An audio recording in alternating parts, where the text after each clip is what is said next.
कि आज भी अगर हमारा पंथ है तो संत साधुवाद और अध्यात्म का पंथ है। आज भी हमारे पंथ में हमारे यहाँ हमारे साधु हमारे साहब यहाँ राजनीतिक मिलन, ढोल नगाड़ों की आवाज बता रही है। बहुत गहरा और सुनहरा, बहुत बड़ा हमारे सामने दृष्टि है, जहां दो दो सदगुरु का लाभ हम भक्तों को मिल रहा है, दो दो गुरुओं का लाभ हम भक्तों को मिल रहा है। बाकी तो जीवित गुरुओं के लिए तरस जाते, एक गुरु के लिए तरस जाते हैं, और हम इतने भाग्यशाली है, दो दो जीवित सदगुरु हमारे हमको मिले हैं।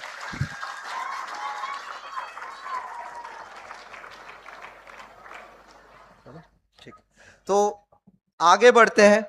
तो कुछ कारणवश, जैसे कि पालगाम का युद्ध चल रहा था, तो कुछ कारणवश हमको युद्ध के चलते, परिस्थितियों के चलते हमारे साहब ने निर्णय लिया कि हम सदगुरु कबीर नवोदय यात्रा महाराष्ट्र का यहीं पे रोक लगाते हैं, और जब तक भारत और देश के हालात सुधर नहीं जाते तब तक हम इसको स्थगित करते हैं।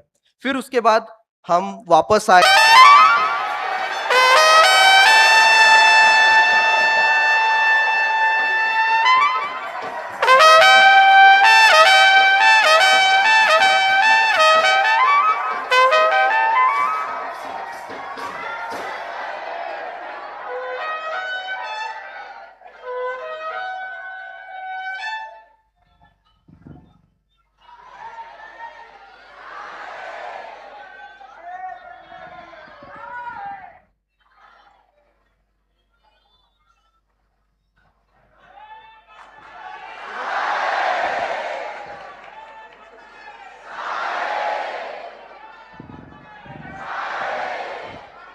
अभी हम सामूहिक रूप से साहब के दर्शन और दीदार प्राप्त कर पा रहे हैं।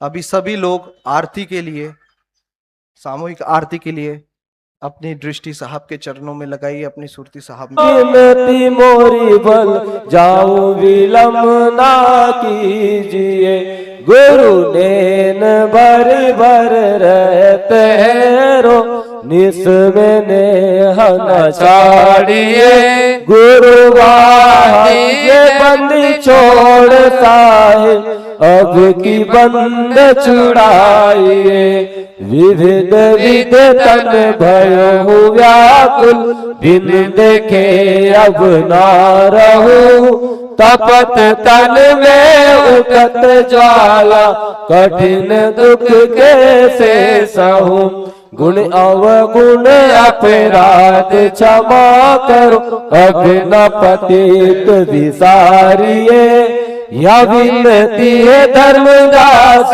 जन की, सतपुरुष अब मानिए, अब मानिए सह मानिए, अब मानिए सह।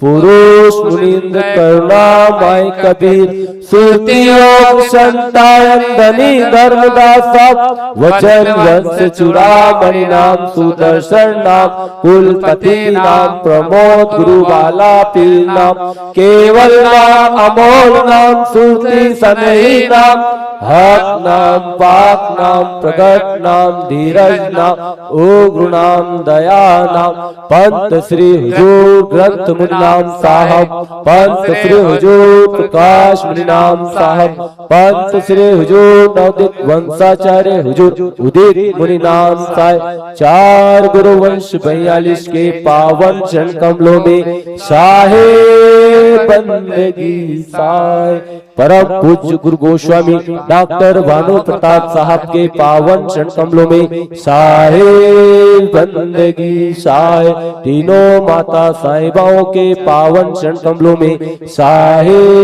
बंदगी साय, सकल हंस को शाहे बंदगी साय।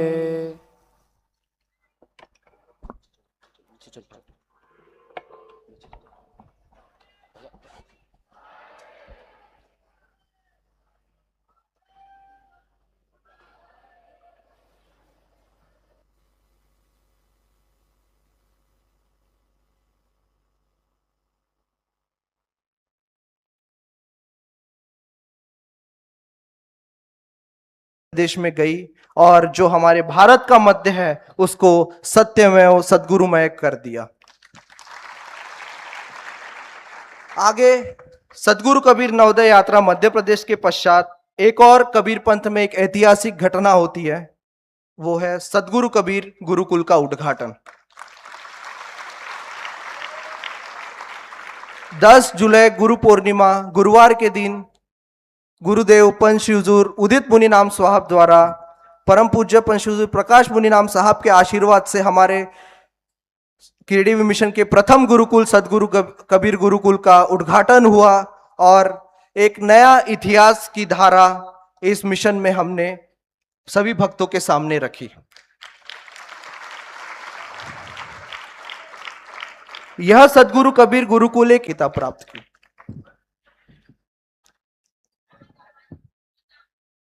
आगे हमारे परम पूज्य गुरुदेव यहाँ उपस्थित है तो ज्यादा नहीं बोलूंगा, जितनी यात्रा और मिशन के बारे में बताना था उतना तो हमने बता दिया। आगे वीडियोग्राफी और डॉक्यूमेंट्री के माध्यम से आप सब और अच्छे तरीके से देख पाओगे।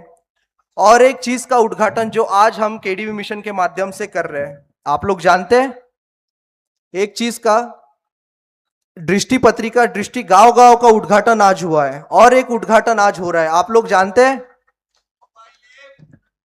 आप लोग जानते हैं हम सभी पंथ वासियों के लिए, हम सभी भक्तों के लिए साहब द्वारा एक काफी महत्वपूर्ण पहल डिजिटल क्रांति में केडीवी मिशन ऐप का लॉन्च होता है।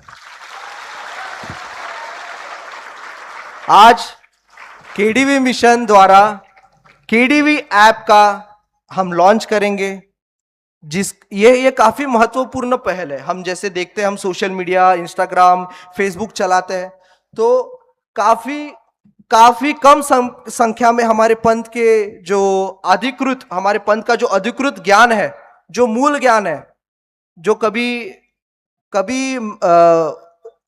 खराब नहीं हुआ या फिर उसको साहेब बंदगी, अपनी अपनी जगहों से साहब का दीदार करिए, अपनी अपनी जगहों से साहब का बंदगी का लाभ लीजिए। साहेब बंदगी, जोर से एक स्वर में साहेब बंदगी। आवाज रुकनी नहीं चाहिए, साहब को हर्षोत्साह के साथ आमंत्रित करिए।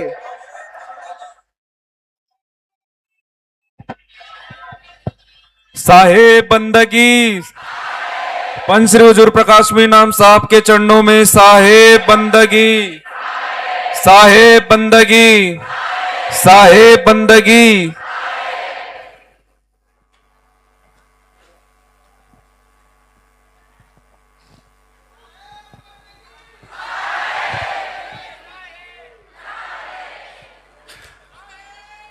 आप सभी को बहुत बहुत धन्यवाद। सप्रेम साहेब बंदगी साहेब,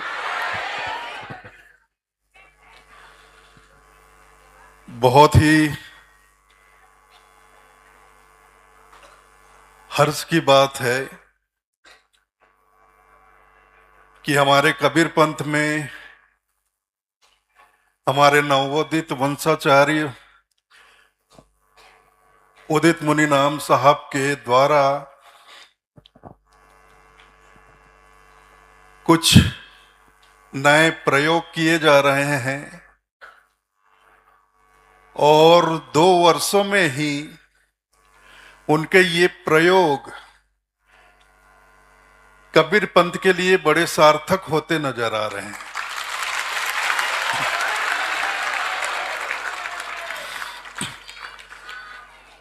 कबीर पंथियों के लिए, युवाओं के लिए, नवयुवकों के लिए और बच्चों के लिए, सभी के लिए हमारे नवोदित वंशाचार्य का जो अभियान चल रहा है, इसे केडीवी मिशन कहते हैं, सदगुरु कबीर धर्मदास वंशावली मिशन। मिशन का मतलब होता है अभियान। तो हमारे नवोदित वंशाचार्य जो अभियान चला रहे हैं, ये हमारे कबीर पंथ के साथ साथ कबीर पंथियों के संपर्क में रहने वाले अन्य समाज के लोगों के लिए भी बहुत लाभप्रद है।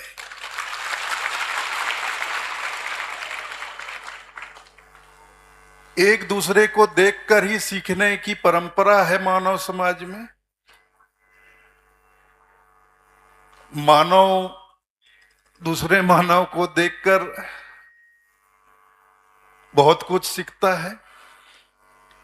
शराब पीना भी सीख जाता है, चोरी करना भी सीख जाता है, झूठ बोलना भी सीख जाता है,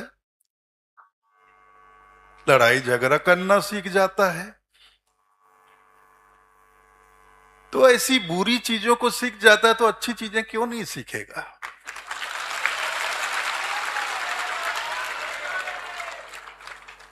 तो हमारे कबीरपंथी अच्छाइयों को अपनाएंगे, अच्छी रहनी गहनी में रहेंगे, अच्छे कर्म करेंगे, अच्छे कार्य करेंगे, तो देखा देखी आपके संपर्क में जो रहते हैं, भले ही कबीरपंथी ना हो, लेकिन आपके गांव के लोग हैं, आपके परिवार के सदस्य हैं जो कबीरपंथ में नहीं है, लेकिन आपसे तो उनका संबंध है ना। तो जब आप अच्छा करेंगे तो आप कर देखकर उनको भी प्रेरणा मिलेगी, वो भी फिर सोचेंगे हमें भी।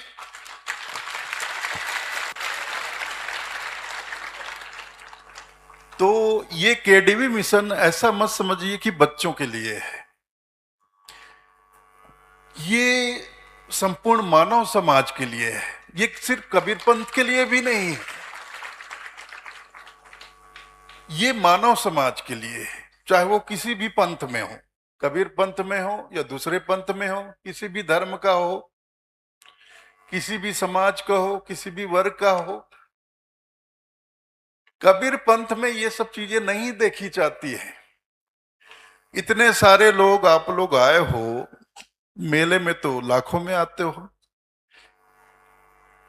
क्या कभी आज तक कबीर धर्मनगर दामाखेड़ा में जो साहेब का दरबार है, किसी से भी किसी भी एक आदमी से उसकी जाति पूछी गई? आप बताइए, कभी किसी की जाति पूछी गई? तुम किस समाज के हो, किस धर्म से हो, किस संप्रदाय से हो, किस जाति से हो? कबीर पंथ में ये चीज कोई मायने नहीं लगती है। कबीर पंथ मानव को मानव की दृष्टि से देखता है, ना कि जाति पाति धर्म समाज की दृष्टि से। और ये गुण हमारे तमाम कबीरपंथियों में होना चाहिए। कबीरपंथी होने का मतलब यही है कि मानव मानव को मानव की दृष्टि से देखे, ना कि धर्म संप्रदाय जाति पाति की दृष्टि से देखे। हम सब मानव हैं, सर्वप्रथम तो मानव हैं। और एक बात देखिए आप, जो कुदरत है, जिसने सब कुछ बनाया, उसने हमें क्या बनाया? मानव बनाया, हमें इंसान बनाया। तो वो कुदरत, वो परमात्मा, वह सर्वशक्तिमान जिसने ये सारी सृष्टि बनाई, इस पृथ्वी पर जीवन उसने संचार किया, जीवन का लाखों तरह के प्राणी जीव जंतु पैदा किए, जलचर नभचर थलचर, हर तरह के छोटे से छोटे कीड़े मकोड़े से ऐसे भी सूक्ष्म जीवाणु से लेकर भारी भरकम हाथी देखिए, थलचर का सबसे बड़ा जलचर में देखिए व्हेल मछली सबसे बड़ा, और नभचर में देखिए जो आकाश में उड़ता है, तो बाज से बड़ा और कोई पंछी नहीं। तो छोटी सी छोटी पक्षी भी आपको देख, बिल्कुल इतनी सी, ऐसे छोटी सी पक्षी भी फुदकते रहती है, उड़ती भी है आसमान में, और बड़े से बड़ा चील भी उड़ता है। जमीन पर थलचर पर देखिए छोटी छोटी चींटियां चलती हैं, छोटी छोटी चींटियां, बहुत छोटी छोटी छोटी। और उनके साथ साथ इस धरती पर हाथी भी चलता है, इतना बड़ा। हम भी चलते हैं और लाखों प्रकार के प्राणी चलते हैं। वैसे ही जलचर में, समंदर में देखिए, छोटी से छोटी मछली, बिल्कुल 1 अंगुल की भी नहीं होगी, 1 सेंटीमीटर भी नहीं होगी, 2-3 मिलीमीटर की मछली से लेकर वेल मछली जो 150-200 फीट लंबी होती है, टनों में उसका वजन होता है, ऐसी मछलियां। तो इतने प्रकार के जीव जंतु बनाए, प्राणी बनाए, लेकिन इस कुदरत ने, बनाने वाले ने हमें क्या बनाया? मानव बनाया। मानव बनाया ना, इंसान बनाया ना। लेकिन हम लोग क्या बन गए? हम लोग क्या बन गए? दानव बन गए। नहीं, देखिए, दानव बन गए। अरे कोई हिंदू बन गया, कोई मुसलमान बन गया, कोई ईसाई बन गया, कोई सिख बन गया, कोई जैन बन गया, कोई बौद्ध बन गया, कोई कबीरपंथी बन गया। बनाने वाले ने क्या बनाया? मानव। इतने सर्वशक्तिमान, सामर्थ्यवान जो सत्ता है, जो ऊर्जा है, उसने हमें मानव बनाया। उसके बनाने से हम मानव नहीं बन पा रहे हैं, तो ये छोटे मोटे पंडा, काजी, मुल्ला के बनाने से हम हिंदू बन जाएंगे कि हम मुसलमान बन जाएंगे? अरे परमात्मा हमें मानव बना रहा है, इंसान बना रहा है। परमात्मा के बनाने से तो हम इंसान बन नहीं पा रहे हैं। तो ये अदने से छोटे से पंडित, पुरोहित और काजी, मुल्ला के बनाने से कोई कैसे हिंदू बन जाएगा? कोई कैसे मुसलमान बन जाएगा? परमात्मा के समक्ष इनकी औकात क्या है? और मैं ये नहीं कहता कि हिंदू, मुसलमान, सिख, ईसाई, जैन, बौद्ध, ये दुनिया भर, ये होना गलत बात नहीं है। मैं ये नहीं कह रहा हूं ये सब गलत है, ये नहीं होना चाहिए, ये नहीं होना चाहिए। आप बनिए, कबीरपंथी बनिए, हिंदू बनिए, ईसाई बनिए, मुसलमान बनिए, जैन बनिए, बौद्ध बनिए, जो बनना है बनिए, लेकिन पहले आप मानव बनिए। सबसे पहले हमें परमात्मा ने बनाया है, परमात्मा ने हमें मानव बनाया है, इसलिए सबसे पहले हमें मानव बनना है और अच्छा मानव बनना है, अच्छा इंसान बनना है। अच्छा इंसान तभी बनेंगे जब हमारे अंदर इंसानियत होगी। हम मानव तभी बनेंगे जब हमारे अंदर मानवता होगी, मानवीय गुण होंगे, इंसानियत होगी, तब हम इंसान बनेंगे।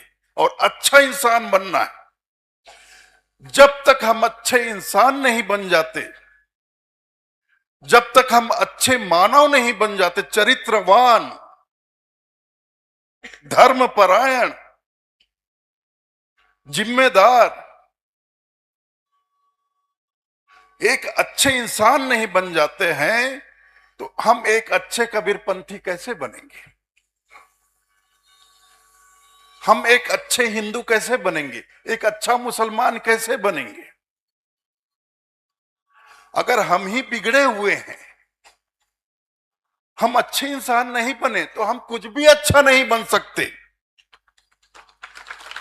सबसे पहले हम अच्छा इंसान बने, उसके बाद फिर जो भी बनेंगे अच्छा ही बनेंगे, अच्छा ही बनेंगे, और जो भी करेंगे अच्छा करेंगे। फिर हमारे जीवन में हमारे द्वारा कभी कुछ भी गलत नहीं होगा, कोई गलत कार्य नहीं होगा, मुख से कोई गलत बातें नहीं निकलेगी, हमारे शरीर से कोई गलत कर्म नहीं होगा। अच्छा बनेंगे तो अच्छे कार्य होंगे, हमारे मुख से अच्छे शब्द ही निकलेंगे। और ये बात सिर्फ हिंदू, मुस्लिम, सिख, ईसाई, कबीरपंथी होने तक नहीं है। इस बात को इतना मतलब छोटा, इतना सीमित मत करिए। अगर आप एक अच्छे इंसान नहीं हैं, तो आप एक अच्छे बाप भी नहीं बन सकते हैं। अगर आप एक अच्छी महिला नहीं हैं, तो आप एक अच्छी मां भी नहीं बन सकती हैं। अगर आप एक अच्छे इंसान नहीं हैं, तो आप एक अच्छे शिक्षक भी नहीं बन सकते। अगर आप एक अच्छे इंसान नहीं हैं तो आप एक अच्छे गुरु भी नहीं बन सकते। अगर आप एक सच्चे इंसान नहीं हैं तो आप सच्चा सेवक भी नहीं बन सकते, न शिष्य बन सकते। आप अच्छे होंगे, सच्चे होंगे, तो उसके बाद आप जो बनेंगे अच्छा ही बनेंगे और सच्चा ही बनेंगे।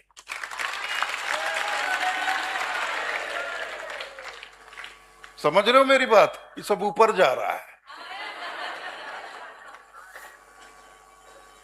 तो जीवन में साहब के शरण में आ गए आप लोग।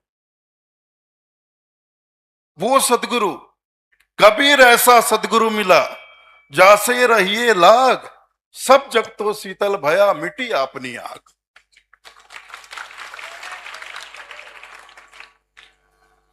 पता नहीं कितने जन्मों का पुण्य उदय हुआ है जो हमको सदगुरु के रूप में साहब कबीर मिले हैं। इस बात को समझिए आप। कोटि जन्म के पुण्य से सदगुरु मिले कबीर। ये धर्मदास जी ने कहा, भक्ति प्रभाव मिटी सकल, धर्मदास की पीर, कोटि जन्म के पुण्य से सदगुरु मिले कबीर। कबीर जैसे सदगुरु मिलना हर किसी के नसीब में नहीं होता है। पता नहीं कितने जन्मों का पुण्य उदय होता है तब कोई जीव साहब कबीर जैसे सदगुरु के शरण में आता है।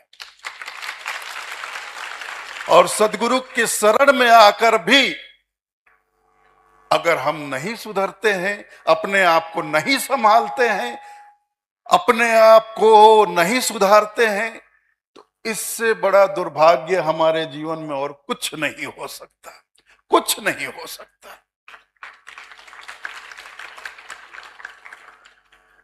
आप सदगुरु कबीर की शरण में आ गए हैं तो सदगुरु कबीर साहब की एक एक शिक्षाओं को, और सदगुरु कबीर साहब की शिक्षाएं कहाँ हैं?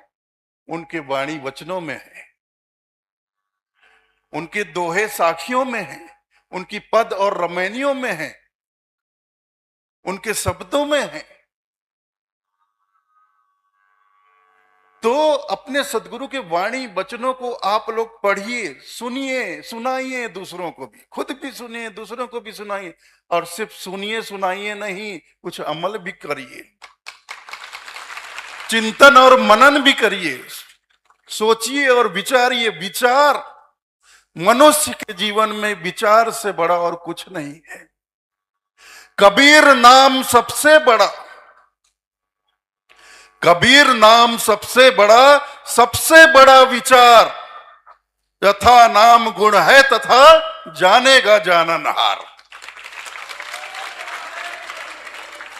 एक तो कबीर का नाम सबसे बड़ा, कबीर नाम सबसे बड़ा विचार, और उससे भी बड़ा है विचार। विचार नहीं करोगे, चिंतन मनन नहीं करोगे, तो आप सिर्फ अपने सदगुरु के दैहिक रूप में ही फंस कर रह जाओगे, उलझ कर रह जाओगे। जैसा हमारे नवोदित वंशाचार्य ने, हम सुने ना वहां पर, या अभी बोल रहे थे, जब कबीर नाम हम सुनते हैं तो हमारे अंदर क्या आता है, कौन सी फीलिंग आती है, या हमारे मानस पटल पर क्या छवि आती है? कि ये एक दाढ़ी मूछ वाले बाबा की, जो ताज लगाए हुए हैं, चंदन तिलक लगाए हुए हैं, कंठी पहने हुए हैं, सांफा डाले हुए हैं। अगर यही छवि आती है तो क्षमा करना, फिर आप पदार्थों में ही उलझे रह गए, आप तत्वों में ही उलझे रह गए। ये तत्व पदार्थ सबसे हटना है हमें। जब कबीर का नाम आए, सदगुरु कबीर का नाम आए, साहब कबीर का नाम आए, तो जैसा कि हमारे नवोदित वंशाचार्य ने कहा, नाम हमारी जुबान पर आते ही या हमारे कान में कबीर का नाम पड़े और हमारे भीतर एक क्रांति आ जाए, एक जागरण आ जाए। गहरी नींद से जो जन्मों जन्मों से यह जीव मोह की निद्रा में पड़ा हुआ है, वो हड़बड़ा कर उठकर खड़ा हो जाए, ऐसी जागृति आ जाए, ऐसा जागरण हो जाए और जागृत होकर अपने साहब के नाम से लग जाए, जुड़ जाए। जैसे लागी और से दिन दिन दूनी प्रीत, नाम कबीर मत छोड़िए, हार हो या जीत। तो इस जीवन में जागकर साहब के नाम से लग जाइए, अपनी टेक, अपना ध्यान, अपना सुमिरन, अपनी सुरती साहब से जोड़ लीजिए।